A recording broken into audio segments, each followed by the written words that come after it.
Welcome back. You're watching Morning Prime. We are talking about the 16 days of activism. We are on day 8, meaning we're halfway through the campaign. What has it meant so far? But also, there's a voice missing here. What is the space of men in this particular conversation on gender-based violence? So, of course, Florence, before we went on a break, we had a connection issue. I'll just give you a few seconds to finalize the points you were making on why you think that perhaps women are given, this day is commemorated especially for women and girls because they're vulnerable, and the kind of work that has gone on that, and also on polycare as well. Okay, I think for me, if you look at men and women, a woman is easily violated because she's female, just because her body is there for the taking, because of society. That's a fact. No. All right, we seem to really have a challenge with that. Let's come to you in studio. What is the space of men in this conversation? And I know already I'm being asked, you're talking about the role of men with 2 women in studio. But I should just mention that Rosemary is the founder and director of the African Boy Child Network. That's why perhaps she was good to have in studio for this conversation. Even with the work that your network is doing, what is the space of men in this conversation, and especially on gender-based violence? In most cases, men have been perceived as perpetrators. Majority of the cases have actually been perpetrators. But going forward, if this thing has to work, and if we have to end GBV by 2026, then we need to start looking at men more of a solution than a problem. Because once you create awareness among boys and men, matters GBV, then they are able to actually end it. Just like the approach we did with FGM.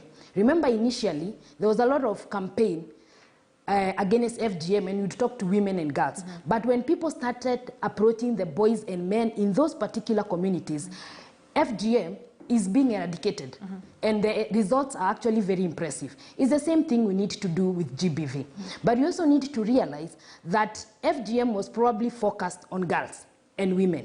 GBV is not necessarily a girl and women issue, because even men are becoming victims. So therefore, if you refocus and engage men as part of the solution, it means even their own cases will be taken care of in the process. Remember, we've had issues of GBV, they've come on media.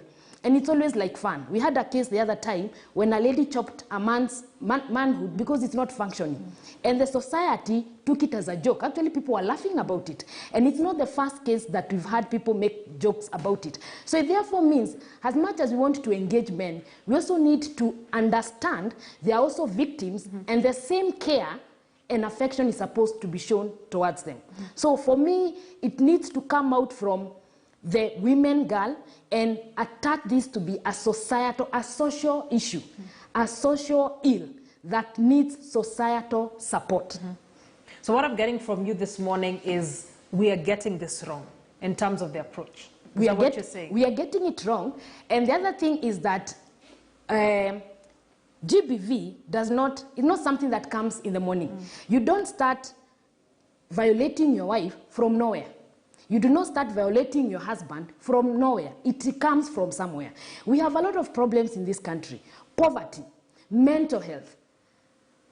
We have all those problems. And those problems actually, and drugs and alcohol abuse, all those things are actually contributing to the increase of GBV. But is this country willing to invest in the root cause of GBV rather than invest in fighting GBV as a problem?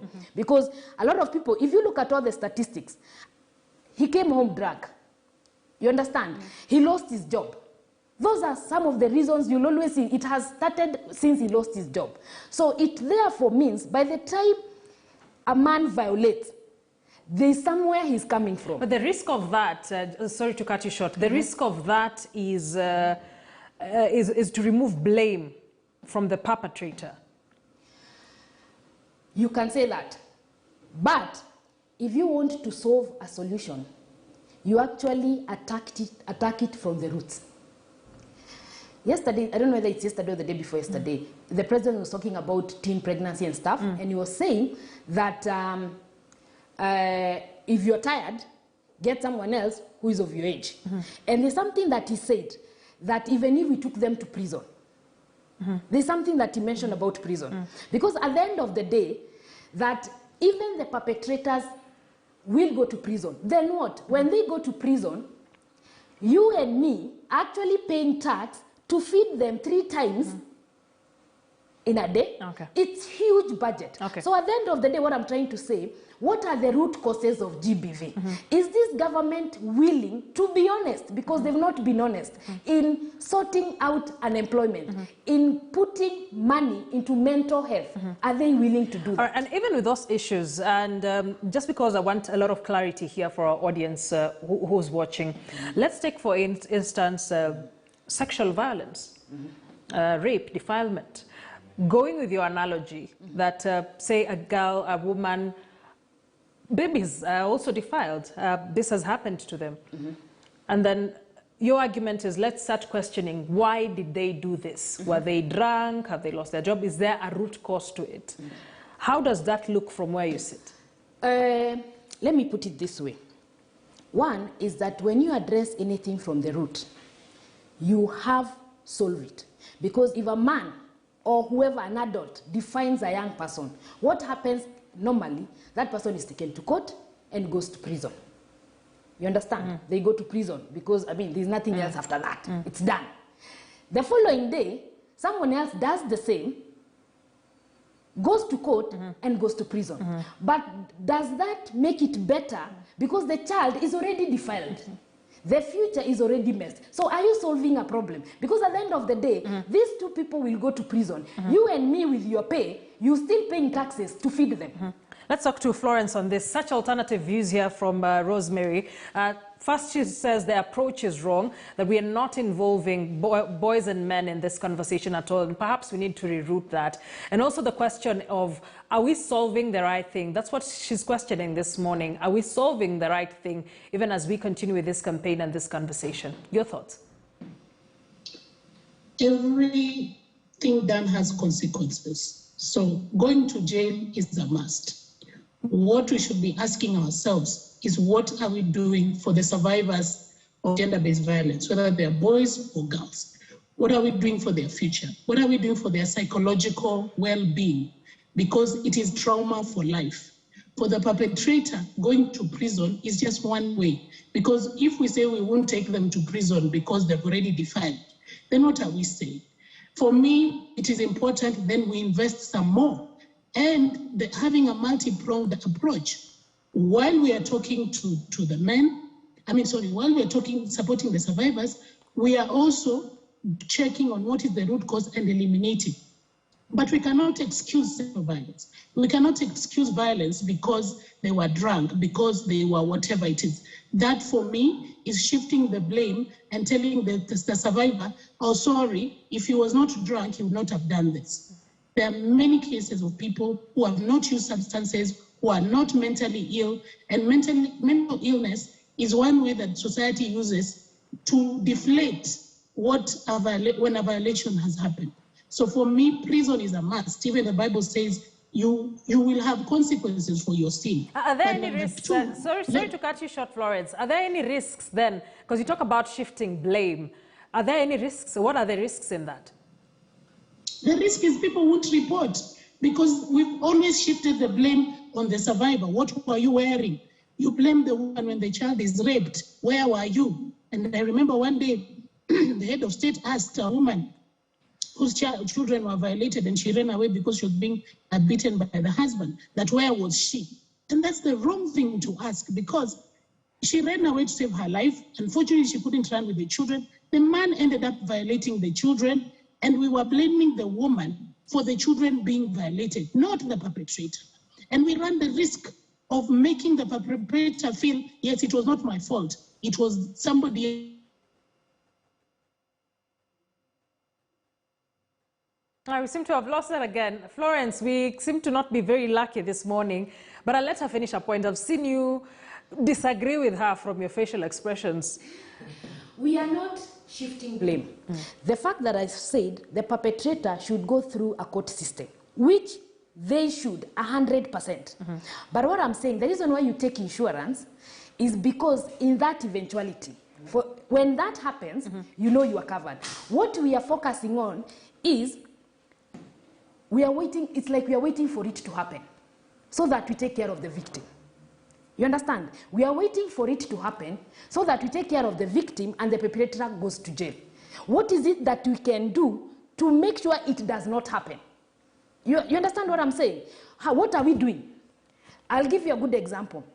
We have people who've defiled kids or whatever it is, rape and stuff, and have gone to prison. They've served their term of 10 years. They've come out.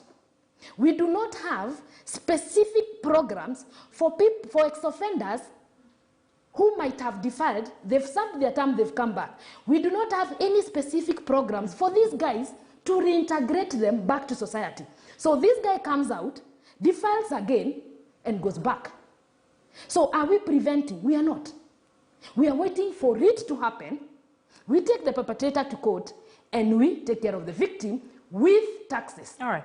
Let me let Florence finish the point. There's another point here that we're being more reactionary in our approach. As you finish your point, Florence.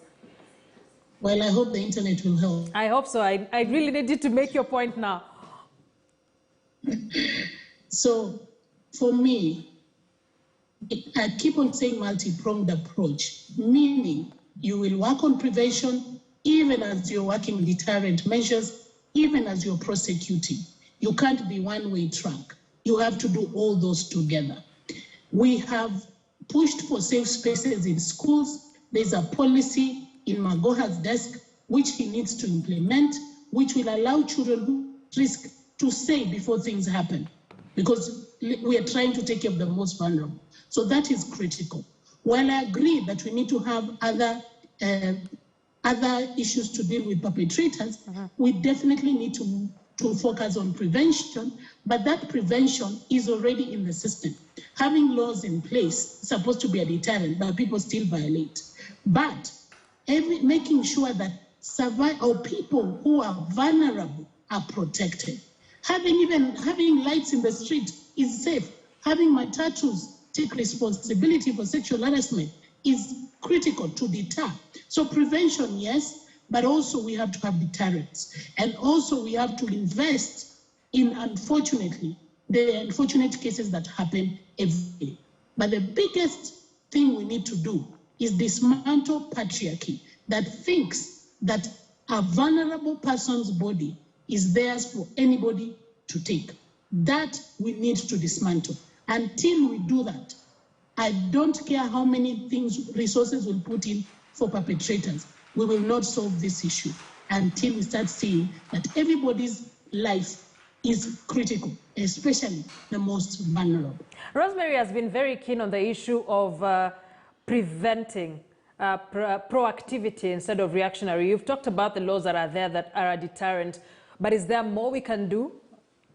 Safe spaces, have safe spaces. And for me, safe spaces allows for people to speak up before things happen. Safe spaces in offices, so that if you're at risk, you can say it before it happens because of sexual harassment. Safe spaces in schools, so that children can be able to speak up if something is about to happen at home or something is at risk. I'll give you one story. One child told me, a boy, that he was afraid his uncle who lives with them will try something that he tried on his cousin. And so for me, this child, by speaking up, needed to be protected so that he's not violated, so that the uncle does not fall into the system and the child gets into the system of now being, supported psychologically. So for me, the safe spaces in offices, the safe spaces in homes, and Makueni County has done it practically, where they engage children every holiday to see what is happening at home so that they're able to protect them. That's the way we should go. Because if home is not safe, where will it be safe? Right. Does that do it for you from where you sit? And what solutions would you have when we're talking about proactivity here and preventive measures? One is that if you look at what's going on, the 16 days of activism, almost 100%. Because we've done Zooms before. We just had another one on 24th, global with our partners. And even look at Facebook or whatever it is. Most of it is focusing on girls and women. All the placards that you see, it's all about girls and women. And therefore, when boys, I have a lot of networks for boys. When they look at it, what they see is gender-based violence against girls and women. Tell me, if you were to go to those boys and talk to them about gender-based violence, the first thing they'll tell you is this is about girls and women. And yet, even them are victims. We can have a lot of safe spaces. Yeah? Safe spaces that will be budget. It has its own budget. What I'm saying, and what from where we sit, if men are the perpetrators, majority of the men are the perpetrators in terms of statistics, then I think our focus should be on boys and men, and not even on girls, unless they are victims. Because what happens if I talk to boys, 10 boys about GBV, and how they're supposed to protect their girls or even themselves, it has more impact than even creating those safe spaces. All right, let me get your closing remarks before I go to Florence, and it's still on this. So when we say that the campaign is majorly focusing on women and girls, and Florence has tried to explain it, it's because, one, women and girls are vulnerable. Two, they're the biggest victims. From where you sit, how would you want this campaign to look like, to involve both? And what does that sort out? Gender-based violence, from where I sit, should not be a gender issue. It should be a societal issue. Because everybody needs to get involved. You understand? So it should not be a gender issue. Two, the laws and policies that are there will not work. The numbers are increasing, yet we have policies and laws. It means it's not working. And do you know why it's not working? Because it does not have societal or social support. It does not have. Because at the end of the day, when we talk about 16 days of activism, we do not hardly do we mention boys and men unless it is necessary. Unless it is necessary, then they feel they've been left out. They have nothing to do with this. If you talk about mental health, majority of people who commit suicide are men. Yes. It has never been a gender issue when it comes to mental health. When you look at drugs, majority of people are men and boys. It has never become a gender issue. This is a conversation where there's a perpetrator and a victim. No. What happens is that anything gender, globally, it is automatically translated to be girls and women. Okay. And whenever I saw the lady that was talking on Zoom, and I saw is a gender specialist, I was almost getting tempted to ask you, what exactly do you mean by being a gender specialist? Because according to a lot of us, when you're a gender specialist, it's a girl and women thing. I got a call from Egerton University students of gender the other day after we did our Zoom. And they told me we would want to have a Zoom to hear the other side of the coin. Okay. These are gender students from Egerton University who are willing to want to hear the other side of the coin. All right, let's end it there. I need to give Florence closing remarks here. And there's a question that's been posed. Perhaps give us your closing remarks as you react to that in a minute or so. Well, a gender specialist focuses on gender, the dynamics of gender, that includes men and women. I know you're trying, Rosemary, to push the narrative that when we say gender, we don't mean men and women. And you know very well it means men and women.